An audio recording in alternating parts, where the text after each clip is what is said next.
কর্তৃক আয়োজিত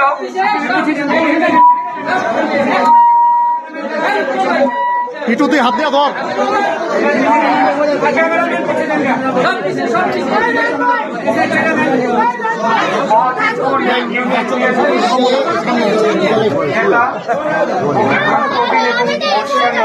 আমার বাবার সাথেও যিনি রাজনীতি করেছেন ওইখানে সবাই করেছেন জামি আলম নেতৃত্বে আয়োজিত এই নির্বাচনী পথসভা এবং মিয়া মোহাম্মদ আমির হোসেন এবং নাসির দেওয়ান সকল উপস্থিত।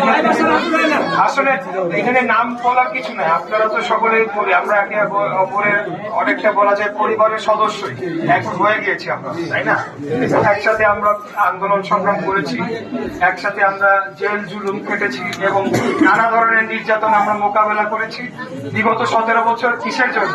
বাংলাদেশের জনগণের ভোটের অধিকার ফেরত আনার জন্য, বাংলাদেশে একটা জনগণের সরকার প্রতিষ্ঠা করার জন্য। আজকে বাংলাদেশে যে সকল সমস্যা তৈরি হয়েছে এগুলার যদি সমাধান করতে হয় একমাত্র কেবলই নির্বাচিত সরকারের পক্ষে সম্ভব।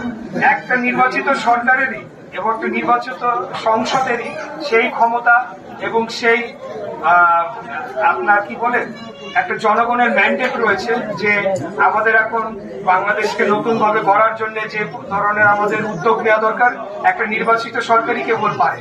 এবং আপনারা জানেন যে আমাদের এখন আইন শৃঙ্খলা পরিস্থিতি সহ বিভিন্ন সমস্যা তৈরি হয়েছে যেটা বিগত 17 বছরের জঞ্জাল হিসেবে আমরা ধরতে পারি। তো এই জঞ্জাল যদি সাফ করতে হয়, আমাদের নগরী যে সমস্যাগুলো আছে, কত সমস্যা আছে, আমি কোন দিক থেকে শুরু করব? যানজট, জলাবদ্ধতা, ড্রেনেজের সমস্যা, বর্জ্য ব্যবস্থাপনা, পয় নিষ্কাশন ব্যবস্থায় সমস্যা, গ্যাসের তো সমস্যা 1 নম্বরেই বলা উচিত এখন সবচেয়ে বড় যে সমস্যা। তো এত সব সমস্যা, পাহাড় ক্রম সমস্যা, এই সমস্যাগুলো সমাধান করতে হলে একটা জনগণের নির্বাচিত সরকার দরকার। কারণ একটা জনগণের নির্বাচিত সরকারের সেই কি বলে তাদের সেই ক্ষমতাটা চর্চা করার একটা ম্যান্ডেট এবং অথরিটি থাকবে। আমি আর বক্তব্য দিব না, আপনাদের সামনে আসলে তো বক্তৃতা করার কিছু নাই, আমি তো আপনাদের ছেলে, আপনাদের ক্যান্ডিডেট।